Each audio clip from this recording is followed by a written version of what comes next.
الحمد لله رب العالمين وهو ولي الصالحين والصلاة والسلام على أشرف المرسلين سيدنا وحبيبنا محمد بن عبد الله وعلى آله وصحبه ومن تبعه بإحسان إلى يوم الدين. அன்பிற்குரிய இஸ்லாமிய சகோதரர்களே, அஸ்ஸலாமு அலைக்கும் வரஹ்மத்துல்லாஹி வபரகாத்துஹு. சீரா நபி வரலாற்று தொடரில் அதனுடைய 35வது பாடத்தில் நாங்கள் இன்றைக்கு சந்திக்கிறோம். கடைசியாக நடந்த சீரா விளக்க வகுப்பில் ஹிஜ்ரி 5ஆம் ஆண்டில் நடந்த சில முக்கியமான சம்பவங்கள் என்ற அடிப்படையில் நாங்கள் பனுல் முஸ்தலிக் யுத்தத்தை தொடர்ந்து நாங்கள் பார்த்தோம். ஹிஜ்ரி 5ஆம் ஆண்டில் இறுதியில் நடந்த சம்பவங்களை தொடர்ந்து ஹிஜ்ரி 6ஆம் ஆண்டு நடந்த பனுல் முஸ்தலிக் யுத்தத்தை பற்றி நாங்கள் பார்த்தோம். நான் ஏற்கனவே அந்த நேரமே சொன்னேன், பனுல் முஸ்தலிக் யுத்தத்தை பொறுத்தவரையில் இது பெரிய ஒரு யுத்தம் அல்ல. பெரிய அளவில் யுத்தம் நடந்து நிறைய உயிர் சேதங்கள் அப்படியெல்லாம் நடக்கலை. ஆனால் இந்த யுத்தத்தில் 2 முக்கியமான சம்பவங்கள் நடந்துச்சு. அந்த சம்பவங்கள் தான் இந்த யுத்தத்தை இவ்வளோ முக்கியத்துவப்படுத்துது. அதில் ஒன்றை நாங்கள் பார்த்தோம். 2மே நயவஞ்சகர்கள் முனாஃபிக்குகளால் முஸ்லீம்களுடைய ஒத்துமையை இல்லாமலாக்கிறதுக்காக செய்யப்பட்ட வேலைகள். அதில் ஒன்று நாங்கள் அன்றைக்கு பார்த்தோம். ஸைத் இப்னு அர்கம் ரலியல்லாஹு அன்ஹு அவங்க ரசூல்லா கிட்ட வந்து சொன்னது, முனாஃபிக்குகளுடைய தலைவன் முஸ்லீம்களை, அதாவது 2 கோத்திரங்களையும் அவுசு ஹஸ்ரஜ் அல்ல, அந்த மதீனாவாசிகள் மக்காவாசிகள் என்ற அந்த விரோதத்தை அல்லது அந்த உணர்வை கொண்டு அவங்கள பிரிக்க முயற்சி பண்ணினதை பற்றி அன்றைக்கு நாங்கள் பார்த்தோம். அதை ரசூல் ஸல்லல்லாஹு அலைஹி வஸல்லம் அவங்க மிக அழகான முறையில் அதை கையாண்டாங்க. இதே பனு முஸ்தலிக் யுத்தம் முக்கியத்துவம் பெறுறதுக்கு காரணமாக இருந்த அடுத்த சம்பவம், அதுதான் முந்தின சம்பவத்தை விடவும் மிகவுமே முக்கியமான சம்பவம். அந்த சம்பவத்தை நாங்கள் இன்றைக்கு கொஞ்சம் சுருக்கமாக பார்க்குறதுக்கு முயற்சி பண்ணுவோம். அது மிச்சம் முக்கியமானது, முந்தினதை விடவும் மிக முக்கியமானது. அதுதான் அன்னை ஆயிஷா ரலியல்லாஹு அன்ஹா அவங்க விடயத்தில் அவங்களுக்கு அபாண்டம் சுமத்தி இட்டுக்கட்டப்பட்ட அந்த செய்தி நடந்த அந்த சம்பவம். அது சீராவில் மிக முக்கியமான சம்பவங்களில் ஒன்று. ஏன்னா அது புனையப்பட்டது, அது அப்படி பொய்யாக பரப்பப்பட்டது. அதனால் வந்த பாதிப்போ, அதனால் அந்த எதிரிகள் அடையிறதுக்கு விரும்பின இலக்கு என்னது, அதனால் எவ்வளவு பெரிய சிக்கல் அல்லது சிரமங்கள் வந்துச்சு என்கிறதுனால அந்த சம்பவத்தை நாங்கள் கொஞ்சம் விரிவாக பார்க்கணும். உண்மையிலே இந்த ஆயிஷா நாயகி விஷயத்தில் இட்டுக்கட்டப்பட்ட இந்த சம்பவம் என்கிறது முழு மதீனாவையும் 1 மாத காலமாக அப்படியே உசுப்பின ஒரு சம்பவம். அது முழு மதீனாவையும் ஒரு நிம்மதி இல்லாத, ஒரு சிக்கலான, ஒரு சங்கடமான ஒரு நிலைமைக்கு ஆக்கினுச்சு. முஸ்லீம்களையும் மதீனாவையும் அப்படியே உசுப்பி உலுக்கி எடுத்த ஒரு சம்பவம் தான் இது. குறிப்பாக ரசூல் ஸல்லல்லாஹு அலைஹி வஸல்லம் அவங்கள ஒரு மனதளவுல மிச்சமே கவலையான, ஒரு தடமாத்தமான, என்ன ஏது அப்படின்ற யோசனையோட ரசூல் ஸல்லல்லாஹு அலைஹி வஸல்லம் அவங்கள கலங்கமாக கவலையாக ஆக்கி வச்ச ஒரு சம்பவம் தான் இந்த சம்பவம். இந்த ஆயிஷா நாயகி விஷயத்தில் புனையப்பட்ட இட்டுக்கட்டப்பட்ட இந்த அபாண்டத்தை பொறுத்தவரையில் இது முஸ்லீம்களுக்கு எதிராக செய்யப்பட்ட ஒரு பிரச்சார யுத்தம் என்று கூட சொல்லலாம். எங்களுக்கு இப்போ களத்தில் எதிரியை சந்திக்கிறது ஒரு விதத்தில் லேசி, அப்படித்தானே? அவன் சண்டைக்கு யுத்தத்துக்கென்று வருவது, நாங்களும் யுத்தத்துக்கெண்டே போவது, மோதல் அதோட முடியும். அங்கு வீரம் இவைகளோட எல்லாம் முடிஞ்சிடும். ஆனால் இது அப்படி அல்ல. இது ஒரு பிரச்சார யுத்தம். இதில் வைக்கப்பட்டது கை வந்து மானத்தில். இந்த மானத்தில் கை வைக்கிறன்றது ஒரு பொறுப்பான ஒரு பகுதி. ஒரு மனிதன் எதையும் தாங்குவான், உடம்புக்கு வர எந்த கஷ்டத்தையும் தாங்குவான், எந்த ஒரு ஒன்றையும் இழக்கிறதுக்கு அவன் தயாராகுவான், பணமாக இருந்தாலும். ஆனால் மானத்தை இழக்கிறது அல்லது மானம் சம்பந்தப்பட்ட குற்றச்சாட்டுகள் வருவதென்ற பொழுது எந்த ஒரு தைரியசாலியும் அங்கே அசந்து போகிற இடம் தான் அது. எனவே இதில் மானத்தின் மீது கை வைக்கப்பட்டு அபாண்டம் சுமத்தப்பட்டு அதன் மூலமாக பல மோசமான இலக்குகளை அடையிறதுக்கு இந்த முனாஃபிக்குகள் திட்டம் போட்டாங்க அல்லது அவங்க விரும்பினாங்க. அவங்கள பொறுத்தவரையில் ஆயிஷா நாயகி அவங்களோட நேரடி இலக்கு அல்ல. இந்த அப்துல்லா இப்னு உபை போன்ற அவனை சார்ந்த முனாஃபிக்குகளை பொறுத்தவரையில் ஆயிஷா நாயகி ஒரு பிரதான இலக்கு அல்ல. தனிப்பட்ட முறையில் ஆயிஷா நாயகிக்கு ஏதாவது களங்கத்தை கொண்டு அதன் மூலம் சாதிக்கிறதுக்குன்னு அவங்களுக்கு பெருசா இல்லை. அவர்களை பொறுத்தவரையில் ஆயிஷா நாயகிக்கு இப்படி ஒரு படுதூரை ஒரு இட்டுக்கட்டை சொல்வதன் மூலமாக அவங்க அடைய பார்த்த இலக்கு வேறு ஒன்று. ரசூல் ஸல்லல்லாஹு அலைஹி வஸல்லம் அவங்கள மனதளவில் ஒரு குழப்பமான ஒரு தடமாத்தமான நிலைமைக்கு கொண்டு போகிறதுக்கு முயற்சி பண்ணினாங்க. ஏன்னா எந்த ஒரு தலைவரும் அல்லது எந்த ஒரு ஆட்சியாளரும் அவர் நிம்மதியாக ஆட்சி செஞ்சு வைத்து கொண்டிருக்கும் பொழுது அல்லது அவருடைய நிர்வாகம் நிம்மதியாக போகும் பொழுது இதை மாதிரி ஒரு சிக்கலான ஒரு பிரச்சனையை மனசில் போட்டால் அவருக்கு நிம்மதியாக வேலை செய்ய முடியாது. எந்த நிலைமையையும் கட்டுப்பாட்டில் வைத்துக் கொள்பவர்கள் நபி என்பது உண்மை. ஆனால் மனதளவில் நிறைய கவலையும் தடமாத்தமும் அவர்களுக்கு வரலாம். அவரும் ஒரு மனிதன் என்ற அடிப்படையில். அப்போ இவங்களோட இலக்கு அது இலக்குகளில் ஒன்று. ரசூல் ஸல்லல்லாஹு அலைஹி வஸல்லம் அவங்கள ஒரு தடமாத்தமான ஒரு சஞ்சலமான நிலைமைக்கு கொண்டு போகிறது. என் மனைவியை பற்றியே இப்படி சொல்கிறாங்க, மனைவி நல்லவள் என்று எனக்கு தெரியும், எனக்கு நம்பிக்கை. ஆனால் இவங்க அந்த சந்தர்ப்ப சூழ்நிலைகளை வைத்து இவங்க உருவாக்கின அதை பொய் என்று நிரூபித்து கொள்றதுக்கு நிலைமை உதவுதில்லை வெளிப்படையில். எனவே என்ன பண்ணுறது, என்ன முடிவு சொல்கிறது, இது என்னவாக இருக்கும் அப்படிங்கிறது நபிக்கும் தெரியாது. அப்படி திட்டமிட்டு அவங்க அழகாக அதை புனைஞ்சாங்க, அதை இட்டு கட்டினாங்க. அப்போ நபியை மனதளவில் பாதிக்க வைத்து தடமாற வைக்க முயற்சி பண்ணினாங்க. அது மட்டும் இல்லை, இந்த இட்டுக்கட்டப்பட்டது சாதாரண ஆளில் அல்ல. நபியை பொறுத்தவரையில் அவருடைய மனைவிமார்களில் மிகவுமே விருப்பமான மனைவி ஆயிஷா ரதியல்லாஹு அன்ஹா, ரசூலுல்லாவுக்கு மிக விருப்பமான மனைவி. அடுத்த பக்கத்தில் ஆண்களில் ரசூலுல்லாவுக்கு மிகவுமே ஆயிஷாவுக்கு பின்னால் பொதுவாக எல்லோரிலுமே ரசூலுல்லாவுக்கு மிகவும் விருப்பமான அபூபக்கருடைய மகள். அப்போ ஒரு பக்கத்தில் அபூபக்கரின் மகள், இன்னொரு பக்கத்தில் தனது மனைவிமார்களிலே தனக்கு மிக விருப்பமான மனைவி. அந்த மனைவி விடயத்தில் ஒரு குற்றச்சாட்டு சொல்லப்படுது, ஒரு சந்தேகம் கிளறப்பட்டிருக்குது. அதில் உண்மை நிலை என்னன்றது உண்மையிலே நபிக்கும் தெரியாது. தனிப்பட்ட முறையில் ஆயிஷா மீது நம்பிக்கை இருப்பது வேறு, எனது மனைவி குத்தம் செய்ய மாட்டாளுங்கிற அந்த நம்பிக்கை இருப்பது வேறு. ஆனால் என்ன நடந்துச்சு தெரியாது. எனவே அதை எப்படி குத்தம் செய்யலன்னு சொல்றது, அதை எப்படி நிரூபிக்கிறது, இந்த தடமாத்தம் ரசூலுல்லாவுக்கு. அடுத்தது இவங்களோட இலக்குகள் உண்டு. அது கிட்டத்தட்ட இவங்க அடைய கிட்டவாவினாங்க. அப்படின்னா என்றைக்குமே நீங்கள் பார்க்கலாம், ஒரு தலைவருக்கு கீழே அப்படியே ஒரு கூட்டம் இருப்பாங்க. அவரோட ஆதரவாக, அவரோட நம்பிக்கையாக, அவர் மீது பற்றாக, அவர் மீது கிட்டத்தட்ட விசுவாசமாக எல்லாம் இருப்பாங்க. அவர் சம்பந்தமாக ஏதாவது ஒரு குற்றச்சாட்டு முன்வைக்கப்படும் பொழுது இல்லாத பொய்களை கட்டி விடுவாங்க. அவர் அப்படி பண்ணினாரு, இப்படி பண்ணினாருன்னு எல்லாம் கட்டி விடுவாங்கன்னு. அந்த நேரத்தில் அவருக்கு கீழால் இருக்கும் அல்லது அவருக்கு பின்னால் போகிற அந்த கூட்டத்தில் ரெண்டு பார்ட்டி உருவாகிடுவாங்க. கொஞ்சம் பேர் அப்படி இருக்குன்ற மாதிரி பேசுவாங்க. சில நேரம் இவங்களுடைய பிரச்சாரம் கடுமையாக நடக்கும் பொழுது சில பலகீனமானவங்க அதில் தோத்துருவாங்க. இன்னும் கொஞ்சம் பேர் சொல்லுவாங்க, இல்லைல்ல அப்படியெல்லாம் நடந்திருக்காது அப்படின்வாங்க. அப்போ அவருக்கு பின்னால் ஒத்துமையாக இருந்தவர்கள் ரெண்டு கூட்டமாக பிரிவாங்க. அந்த கருத்துக்கு ஆதரவான ஒரு கூட்டம், எதிர்ப்பான ஒரு கூட்டம் மாதிரி.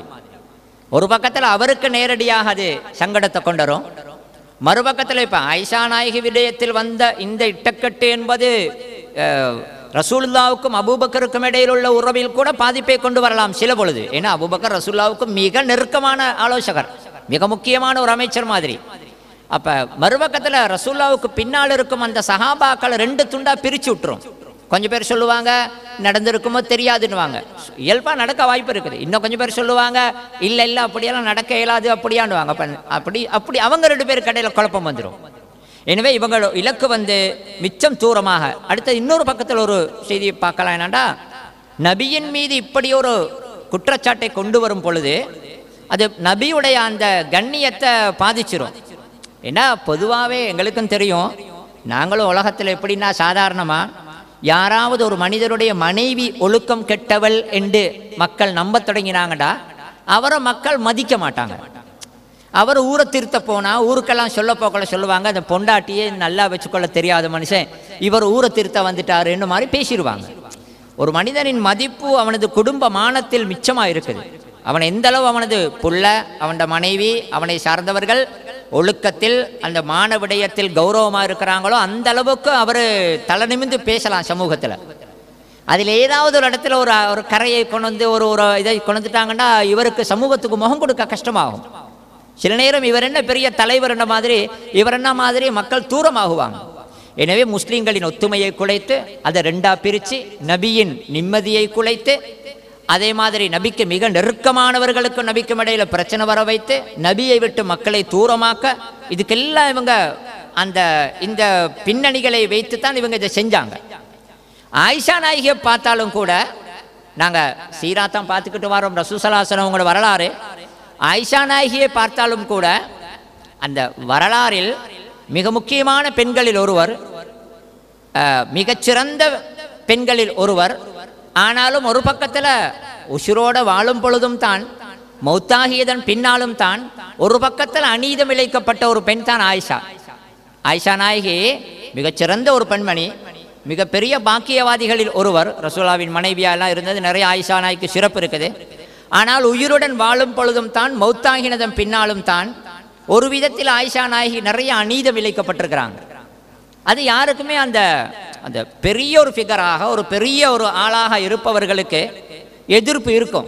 அவர் உயிரோடு இருக்கக்குள்ள ஒரு சாரார் அவருக்கு அபாண்டத்தை சொல்லுவாங்க, இல்லாததை சொல்லுவாங்க, அவருக்கு அதை பண்ண பார்ப்பாங்க, இதை பண்ண மௌத்தானதன் பின்னால் கூட அவரை பற்றிய செய்திகளை பலதை பேசுவாங்க. இதே மாதிரி ஒரு பெரிய ஒரு பெண்மணி, மிக கண்ணியமான ஒரு பெண்மணி, மிகச்சிறந்த பெண்மணிகளில் ஒருவர். ஆனால் உயிரோடு இருக்கக்குள்ளையும் இதை மாதிரி செய்திக்கு முகம் கொடுத்தாங்க. அடுத்தது மௌத்தான பின்னாலும் கூட இன்றைக்கு உங்களுக்கு பார்க்கலாம், இந்த மோசமான இந்த ஷியாக்கள் ஆயிஷா நாயகியை சீரழிப்பது, ஆயிஷா நாயகியை பற்றிய அபாண்டங்களை வாய்க்கூசாமல் சொல்லுவது, ஆயிஷா நாயகியை பற்றிய அவதூறுகளை அள்ளி போடுவது, இது ஒரு பெரிய தலைப்பது. இன்றைக்கு கூட ஷியாக்கள் இது செஞ்சு கொண்டிருக்கிறாங்க. எனவே ஆயிஷா நாயகி ஒரு பக்கத்தில் வரலாறுல அப்படி அநீதம் இழைக்கப்பட்டுட்டாங்க. அது நல்லவர்களுக்கு நடக்கும் உண்டு. நான் இதான் சொல்ல வரேன், நல்லவராக இருப்பவருக்கு எப்பயுமே ஒரு பாட்டி அவரை ஏசி கொண்டிருப்பாங்க, ஒரு மோசமான ஒரு கூட்டம் அவங்களை குறி வச்சுக்கிட்டே இருப்பாங்க. அதை மாதிரி ஒரு பின்னணியில் ஆயிஷா நாயகி இதுலையும் குறி வைக்கப்பட்டாங்க. நாங்கள் சம்பவத்தை பார்த்தால் இந்த சம்பவம் என்னது, நான் இது ஒரு நீண்ட சம்பவம். இது நான் கொஞ்சம் நீண்ட சம்பவத்தை கொஞ்சம் சொல்லத்தான் விரும்புகிறேன். என்ன அந்த சம்பவத்தை நாங்கள் தெரிஞ்சிருக்கணுங்கிறதுனால இந்த சம்பவம் விரிவாக சஹீஹுல் புகாரியில் 41 இலக்கத்திலையும், சஹீஹு முஸ்லிமில் 69-51 இலக்கத்திலையும் நீண்ட ஹதீஸாக வருது. இன்னும் பல இடங்களிலும் ஹதீஸுகளில் அது வருது. அதே மாதிரி அந்த பல இடங்களில் வந்த, குறிப்பாக புகாரி முஸ்லிம் போன்ற கிரந்தங்களில் நீண்ட விரிவான ஹதீஸ்களாக வந்திருக்கிற அந்த சம்பவங்களை நாங்கள் எடுத்து தொகுத்து பார்த்தா, நடந்தது என்னான்னு பார்த்தா, முதல்ல நாங்கள் நடந்தது என்னான்றதை பார்த்து கொண்டு போகிறதோட இந்த சம்பவத்தில் செய்திகளை பார்த்துக்கிட்டு போவோம். என்ன நடந்தது என்றால், பனுல் முஸ்தலுக்கு யுத்தத்துக்கு ரசூல் ஸல்லல்லாஹு அலைஹி வஸல்லம் அவங்க போகும் பொழுது ஆயிஷா நாயகியை தான் கூட்டிக்கிட்டு போனாங்க. வளமையாக ரசூல் ஸல்லல்லாஹு அலைஹி வஸல்லம் அவங்க யுத்த பயணங்களுக்கு போகும் பொழுது தன்னை மனைவிமார்களில் யாராவது ஒருத்தரை கூட்டிக்கிட்டு போவாங்க. அப்போ யாரை கூட்டிக்கிட்டு போகிறதுன்ற தெரிவு செய்கிறதுக்கு சீட்டு போட்டு தான் பார்ப்பாங்க. சீட்டு குலுக்கி, அதுதான் நியாயமான வழி. எனவே பல மனைவி இருக்கிறாங்க, ஒருத்தரை விட்டுட்டு ஒருத்தரை சும்மா தெரிவு செய்ய இயலாது. சீட்டு போட்டு குலுக்கி அந்த சீட்டு படிக்கு தான் கூட்டிக்கிட்டு போவாங்க. இந்த பனுல் முஸ்தலுக்கு யுத்தத்துக்கு போகும் பொழுது சீட்டு போட்டதில் ஆயிஷா நாயகியோட பேர் தான் வந்துச்சு. அப்புறம் ரசூல் ஸல்லல்லாஹு அலைஹி வஸல்லம் ஆயிஷா நாயகியை கூட்டிக்கிட்டு போனாங்க பயணத்துக்கு. அங்கே யுத்தத்துக்கு போய் யுத்தம் எல்லாம் முடிஞ்சு திரும்பி வந்தாங்க. மதீனாவை நெருங்கிட்டாங்க. மதீனாவுக்கு போகிறதுக்கு நல்லா கிட்டவாவின நேரத்தில் ஒரு ராவு நேரம் வந்து கொண்டு இருக்கும் பொழுது அங்கனைக்கு ரசூல்லா கொஞ்சம் அங்கே தங்கி போவோன்னு முடிவு செஞ்சாங்க. அப்படித்தானே பயணம் பண்ணுவது, இரவின் பிற்பகுதியில் கொஞ்சம் தங்குவது, கொஞ்சம் தூங்கி எழும்புறது, அல்லது அங்கனைக்கு கொஞ்சம் நின்று, இப்போ நாங்கள் நீண்ட பயணங்களில் ஒரு இடத்துல ரிஃப்ரெஷ் பண்ணி கொண்டு அங்கே ஒரு தேத்தனையை குடிச்சு கொஞ்சம் வாஷ் அவுட் பண்ணி தொழுது அப்படி மாதிரி இருந்துட்டு மறுவார் ரெடியாகி போகிறது. அங்கே வெளிவாசலுக்கு போகிறவங்கெல்லாம் போவாங்க, எல்லாம் முடிச்சு கொண்டு போகிறோம், அடுத்த கட்டத்துக்கு பயணத்தை தயாராகிறது.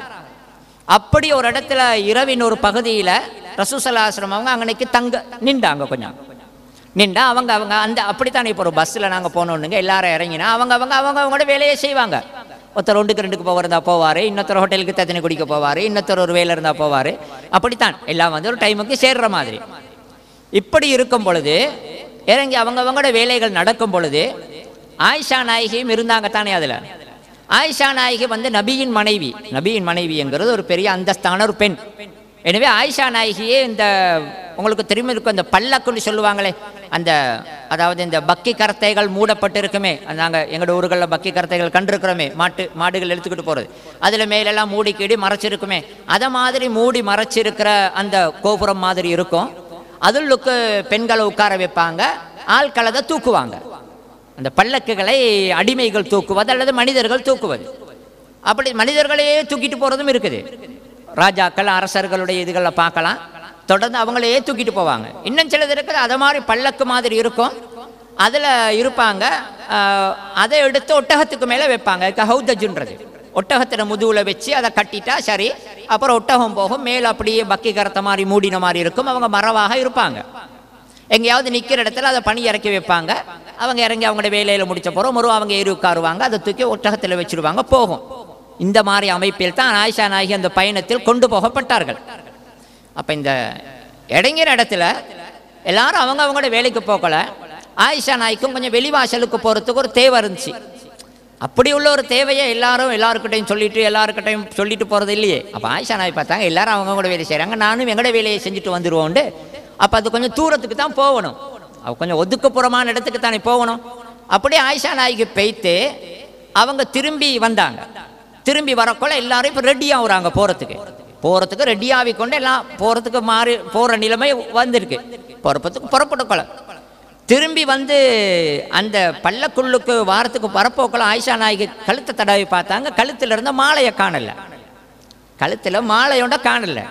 அது யாரோ ஒத்தட்ட அவங்களோட சகோதரி ஒன்றுக்கிட்ட இரவலாக கைமாத்துக்கு வாங்கி மாலை ஒன்று போட்டுக்கிட்டு வந்திருந்தாங்க. மாலையை காணலை. ஆயிஷா நாய்க்கு உடனே நினச்சிச்சு, ஆஹா நாங்கள் வெளிவாசலுக்கு போன இடத்துல அங்கே தடமாறக்கோல அங்கனைக்கு தான் உளுந்துருக்குமா இருக்கும், சரி நாங்களே போய்த்து தேடி எடுத்துடலான்னு சொல்லி போனாங்க. அப்போ அது கொஞ்சம் ஒதுக்குப்புறமாக தானே போயிருப்பாங்க, கொஞ்சம் தூரத்துக்கு ஒதுக்குப்புறமாக தான் தனியாக போயிருப்பாங்க. அங்கனைக்கு போயிட்டு அதை தேடி வாரத்துக்கு இடையில ஆயிஷா நாயகி அதெல்லாம் பார்த்துட்டு கேட்டுட்டு திரும்பி வராங்க. வந்தால் இடத்துல யாரும் இல்லை, எல்லாரும் புறப்பட்டு போயிட்டாங்க. அதுக்கிடையில் எல்லாரும் போயிட்டாங்க, யாரையுமே காணலை. ஆயிஷா நாயகி பார்க்குறாங்க யாரும் இல்லை. அப்போ புறப்பட்டு போயிட்டாங்க. இப்போ ஆயிஷா நாயகி ஒரு புத்திசாலித்தனமான வேலை தான் இங்கே செஞ்சாங்க. ஆயிஷா நாயகி பார்த்தாங்க, இப்போ அவங்க போயிட்டாங்க, அவங்க எந்த பக்கத்தால் எங்கிட்டாலும் டேனாவி பாலைவனத்தில் போகிறாங்கன்றதை இருட்டில் பிடிக்கலாது. நானும் அவர்களை தேடி போனால் நான் இல்லைன்னு தெரிஞ்சு போகிறோம், அவங்க இணைய தேட நான் அவங்கள தேட சுற்றி சுற்றி பாலைவனத்தில் தடமாறவாகும். எனவே நான் இங்கனக்கே இருந்துருவோம். என்னத்தான் இருந்தாலும் கொஞ்சம் தூரம் போய்த்து அடுத்த இடத்துல இறங்கும் பொழுது என்னைய தேடுவாங்க. எப்படி நான் இல்லைன்றது தெரிய வரும், என்னைய தேடுவாங்க. தேடினா பராஸ் நேரம் இங்கே வருவாங்கன்னு நான் இருப்பேன். உண்மையில ஒரு விதமாக புத்திசாலித்தனமான வேலை தானே. நான் என்னை தவற விட்டுட்டு அவங்க போயிட்டாங்க, அவங்கள தேடி நான் போக என்னை தேடி அவர்கள் வரன்றதை விட இங்கனக்கே இருந்துட்டா ரேஷின்னு மாதிரி ஆயிஷா நாய்க்கு பிசாம இருந்தா ஆயிஷா நாய்க்கு அப்படியே தூக்கம் போய்த்துட்டு. தூக்கம் போனால் அப்படி கொஞ்ச நேரத்துக்கு பின்னால் யாரோ ஒரு ஆம்புலோட சத்தம் கேட்குது. இன்னா லில்லாஹி வ இன்னா இலைஹி ராஜிஊன் ஒரு ஆம்புல சொல்கிற சத்தம் கேட்குது. ஆயிஷா நாய் டக்குன்னு கண்ணை முழிச்சு பார்க்குறாங்க, முன்னுக்கு ஒருத்தர் நிற்கிறாரு. உடனே ஆயிஷா நாய்க்கு மறைஞ்சு கொண்டாங்க. அப்போ அந்த நின்றவர் வந்து சஃப்வான் இப்னு அல் முஅத்தல் சுலமின்னு சொல்கிற ஒரு சஹாபி. இப்போ இங்கே 2-3 கேள்வி இருக்குது, சில கேள்விகள் இருக்குது. இப்படி நடக்குது என்னது, எப்படி நடக்குதுன்னு மாதிரி. அதில் ஒன்று தான் இந்த பல்லக்க தூக்குறவங்க தூக்கக்கொள்ள ஆயிஷா நாயகி உள்ளுக்கு இல்லைங்கிறது அவங்களுக்கு விளங்கலையா? அது ஒரு கேள்வி தானே. பொதுவாக கேள்வி ஒன்று வரும், ஆயிஷா நாயகி சந்தேகிப்பதல்ல, பல்லக்க தூக்கும் பொழுது அவங்க தூக்கி வைக்கக்கொள்ள உள்ளுக்கு ஆயிஷா நாயகி இருப்பதும் இல்லாமல் இருப்பதும். ஒரு பொருளை தூக்கும் பொழுது உள்ளுக்கு ஒத்தரை வச்சு தூக்குவதும் இல்லாமல் தூக்குவதற்கும் வேறுபாடு விளங்கித்தானே இருக்கும் உண்டு. ஆனால் எல்லா நேரமும் விளங்காது. இதில் 2-3 காரணம் இருக்குது. ஆயிஷா நாயகிக்கு இந்த சம்பவம் நடக்கும் பொழுது கிட்டத்தட்ட ஒரு 12-13 வயசு தான் அவங்களுக்கு. ஆயிஷா நாயகி ஒரு 12-13 வயசு. இயல்பாகவே ஆயிஷா நாயகியை பிறகு இந்த சம்பவத்தை சொல்கிறாங்க. நாங்கள்லாம் மிச்சம் கொளுத்தில்லை, ஸ்பெஷலாக ஆயிஷா நாயகி நல்லா மெலிஞ்சவங்க தான். எந்த அளவுனா அவங்களோட வரலாறுல வருது, அவங்களோட உம்மா அபூபக்கரோட மனைவி இந்த ஓட்டமேலோன் இருக்குதே, இந்த இதுக்கு வத்தக்காவை வெட்டி ஈச்சப்பழத்தையும் சேர்த்து ஆயிஷா நாய்க்கு கொடுப்பாங்களாம். தின்னு நீ ரசூல்லாட மனைவி இல்லையா, நீ உனக்கு கொஞ்சம் சதை போட்டா நல்ல வேண்டு கொடுப்பாங்களாம். அந்த அளவுக்கு மெலிஞ்ச ஒரு ஆள் தான் ஆயிஷா நாயகி. ஒரு 12-13 வயசு ஒரு இளம் ஒரு புள்ளத்தான் ஒரு பெண். அப்போ இயல்பே மெலிஞ்சவங்க, ஒரு அளவான சின்ன வயசு ஆள். எனவே இந்த ஹவுதஜை தூக்குறவங்க, அந்த பல்லக்க தூக்குறவங்க, உங்களுக்கு கூட சில நேரத்தில் நினைக்கலாம் சில நேரத்தில் அந்த சில பொருள் இருக்குது, நாங்கள் அது இருக்கின்னு நினச்சிக்கிட்டு போகிற பார்த்தா அது இல்லை. அப்படி இருக்கிற சில ஹேண்ட் ஃபோனுகள் மாதிரி சாமான் அது ஓரளவு கனமான பாரம், ஆனால் இருக்குன்னு நினச்சிக்கிட்டு போகிறது பார்த்தா அது இல்லை. நாங்கள் நினச்சி கொண்டிருக்கிற இருக்குன்னு சொல்லி சில நேரத்தில் மொட்டை பைக்குகளை போக்களை கூட அப்படி நடக்கிறது. பின்னுக்கு இருக்கிறாருன்னு நினச்சி கொண்டு அடித்து போகிறது, பேசி பார்த்தா ஆளை காணலை, பார்த்தா இவ்வளோ நேரம் அவர் இல்லை. அப்போ அந்த இருக்குதுங்கிற உணர்வோட அவங்க தூக்கினாங்க. அடுத்து அந்த பல்லக்குகளை தூக்கும் பொழுது பாரம் சும்மா 4 பக்கமும் போகும். இப்போ இந்த பக்கம் பாரம் குறையிறவர் நினச்சிருக்கலாம், அந்த பக்கம் பாரம் இருக்குதா இருக்கும் அப்படின்னு நினச்சிருக்கலாம். எனவே இந்த அந்த அந்த இவங்க இயல்பாக ஒரு சின்ன பெண், மெலிந்த பெண், பாரம் குறைந்த பெண், 4 பேர் 4 பக்கத்தால் தூக்கும் பொழுது அவரவர் நினைக்கலாம் அந்தந்த பக்கம் பாரம் பேலன்ஸ் ஆகி இருக்கலாம்ண்டு. அடுத்தது அவங்கெல்லாம் ஆயிஷா நாயகியோட பேசி பேசி போகிறவங்களும் அல்ல, ஒரு வார்த்தை பேச மாட்டாங்க. ஆயிஷா நாயகி உட்காருவாங்க, இவங்க தூக்கி வைப்பாங்க, அவ்வளோதான், மறுவாரிக்கு வச்சா வந்துடுவாங்க. எனவே இது இவங்க யாருக்கும் இதை விலங்கல்ல ஆயிஷா நாயகி உள்ளுக்கு இல்லைங்கிறது. எல்லாவற்றையும் விட ஒன்று இருக்குது, என்ன தெரியுமா? எல்லாவற்றையும் விட ஒன்று இருக்குது. அல்லாஹ் ஒன்றை நடக்க நாடி இருந்தால் அதுக்குள்ள மாதிரி தான் எல்லாமே நடந்துக்கிட்டு போகும். சில நேரத்தில் நீங்கள் அப்படியா இப்படியான்னு கேள்வியெல்லாம் கேட்டால் நாங்களே மடையனாகி இருப்போம். சில நேரத்தில் மகா பெரிய புத்திசாலியும் கூட சில விஷயத்தில் என்னப்போ உங்களுக்கு இவ்வளோ விலங்கு இல்லையா, உங்களுக்கு அது நல்ல, உங்களுக்கு இது வரலையான்னு கேட்டால் வரல. ஏன் வரலண்டா வரல, அப்படி நடக்கல் தான் நாடி இருக்கிறான். எனவே எல்லாமே அப்படி இந்த பக்கத்துக்கு பேய்த்திருச்சு. எனவே இந்த காரணங்களால் அவங்களுக்கு புரியலை. அவங்க பல்லக்கத்துக்கு வச்சாங்க, பாப்பா வச்சாங்க, பெய்த்துட்டு ஒட்டகம் எல்லாருக்கும் என்ன உள்ளுக்கு இருக்கிறாங்கன்னு உள்ளுக்கு ஆயிஷா நாயகி இல்லை. அப்போ இந்த சஃப்வான் இப்னு முஅத்தல் அங்கே எப்படி வந்தார், அவர் எப்படி நின்றாருன்னு கேட்டால் அது கூட இந்த சஃப்வான் இப்னு முஅத்தலுடைய வரலாறு எப்படி தெரியுமா வருது அவரை பற்றி? அவர் வளமையாக கொஞ்சம் அந்த உங்களுக்கு தெரியுமா இருக்கும், சில பாட்டி இருக்கு, அந்த சொனங்கிற பாட்டி இறங்கினா பஸ்ஸில் கடைசியாக தான் வார, சில நேரம் அவரை விட்டுட்டு பஸ்ஸும் போய்த்துடுறேன். சில பேர் அப்படி இருக்கிற, ஒரு இடத்துல போயிட்டு சாஞ்சா அப்படியே தூங்கிடுறேன், இறங்கினா ஒரு இடத்துல ஹோட்டலில் போயிட்டு உட்காந்து அவர் தூக்கம். அப்படி மாறி இந்த சொனக்க பாட்டிகள் ஒருத்தர் தான் இவர் எங்கேயோ ஒரு மூலையில் போய்த்து என்னமோ ஒன்றுக்கு சொனங்கிறவர். இவரும் வந்துட்டாரு. வந்து பார்த்தா ஆயிஷா நாயகி, இவருக்கு தெரியும் ஹிஜாபு இறங்குவதற்கு முன்னால் ஆயிஷா நாயகியே கண்டவர். இவர் பார்த்தார் ரசூலுல்லாஹ்வோட மனைவியிலே அங்கே இருக்கிறாங்க. உடனே இன்னா லில்லாஹி வ இன்னா இலைஹி ராஜிஊன் ஆயிஷா நாயகி டக்குன்னு முழிச்சுட்டு ஆயிஷா நாயகி தன்னை மறைச்சுக்கொண்டாங்க உடனே. அப்போ அங்கனைக்கு நடந்தது ஆயிஷா நாயகி சொல்கிறாங்க, அவ்வளவுதான். அவர் அதுக்கு மேலே என்ன ஆயிஷா நீங்கள் இப்படி இங்கிட்ட இருக்கிறீங்க, ஏன்னா அவங்கள கொண்டு போவலையா நீங்கள், அப்படி ஒன்று கூட அவர் கேட்கல. அவர்கள் கனவான்கள். உடனே அவர் அந்த ஒட்டகத்தை கொண்டாரு. ஒட்டகத்தை கொண்டு பணியை படுக்க வைக்கணும். ஒட்டகத்தை பணியை படுக்க வச்சா தான் பெண்கள் ஏறலாம். படுக்க வச்சுட்டு அவர் அங்கிட்டாவினார். ஆயிஷா நாயகி சொல்கிறாங்க, நான் ஒட்டகத்தில் ஏறினேன், ஒட்டகத்தில் கவுத்தை பிடிச்சிக்கிட்டு வந்தார், என்னையோட ஒரு களிமா கூட அவர் பேசலை, ஒரு வார்த்தை பேசலை, அப்படியே என்னை எடுத்துக்கிட்டு வந்தார். இதுதான் நடந்த கொஞ்சமும். வந்தால் ஆயிஷா நாயகி சொல்கிறாங்க, நான் வாரேன். இவங்க அடுத்த இடத்துல போய்த்து இறங்கி நிற்கிறாங்க. அப்போ இவங்கெல்லாம் இருந்து கொண்டு அமக்கலமாக இருக்குது. தூரத்தில் ஒட்டகத்தின் மீது ஆயிஷா நாயகி இருந்துக்கிட்டு வராங்க. சஃப்வான் அந்த ஒட்டகத்தை பிடிச்சிக்கிட்டு வராரு. இதை மக்கள் பார்க்குறாங்க. நல்லவர்களுக்கு இது பிரச்சனையே இல்லை, நல்லவங்களுக்கு இது பிரச்சனையே இல்லை. நாங்கள் கூட சும்மா சொல்லுவோமே, ஊருக்கே தெரிஞ்ச ஒரு ஒழுக்கமான பெண், ஊருக்கே தெரிந்த ஒரு நல்ல மனுஷன் தச்சையெல்லாம் எங்கேயோ ஒரு அமைப்புல அங்கிட்டு போய்த்து தடமாறுற நேரத்தில் ஒருத்தர் மோட்டர் பைக்கில் அந்த பொண்ணை ஏற்றிக்கிட்டு வராருன்னுங்க. நல்லவர்களுக்கு பிரச்சனையே இல்லை. நல்லவர்கள் இதை கருப்பு கண்ணாடியில் பார்க்க மாட்டார்கள். அவங்க சொல்லுவாங்களே, எதேச்சையாக தற்செயலாக இந்த பெண் ஆகப்பட்டிருக்கிறாரு, எப்படியோ காப்பாற்றணும் என்று சொல்லி இவர் கொண்டு இருக்கிறாரு அப்படின்னு நல்லவங்க நல்லவ நினைச்சிட்டு போய்த்துருவாங்க. நல்லவர்களுக்கு இதை எப்படி பார்க்கணும்னு சொல்லிக் கொடுக்க தேவையில்லை. அந்த கெட்ட கல்புள்ளவங்களுக்கு இதை எப்படியுமே கெட்ட கோணத்தில் தான் பார்ப்பார்கள். எவ்வளவுதான் நல்லதா இருந்தாலும் கெட்ட கோணத்தில் பார்த்துருவாங்க. நல்லவங்களுக்கு இந்த சப்ஜெக்டே அல்ல.